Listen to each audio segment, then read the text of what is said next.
যে এক ভাই প্রশ্ন করেছেন যে নামাজের মধ্যে যদি এরকম দেখা যায় যে সামনের কাতার পোড়া হয়ে গেছে, এই ক্ষেত্রে আপনি পেছনে কি একাই দাঁড়ানো যাবে?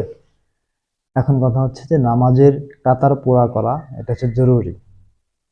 তো এখন যদি আপনি যে দেখেন নামাজের মধ্যে সামনের কাতার একদম পরিপূর্ণ হয়ে গেছে, তো সেই ক্ষেত্রে আপনি মাসলা হলো যে আপনার সামনে যে জন আছে আপনি মাঝখানে দাঁড়িয়ে সামনের জনকে হাত দিয়ে ইশারা দিবেন। হাত দিয়ে ইশারা দেওয়ার পরে সে নামাজ নামাজ অবস্থায় সে পেছনে চলে আসবে। তো তার সাথে কাতার পুরো করে দাঁড়াবেন। একা একা দাঁড়ানো উচিত না।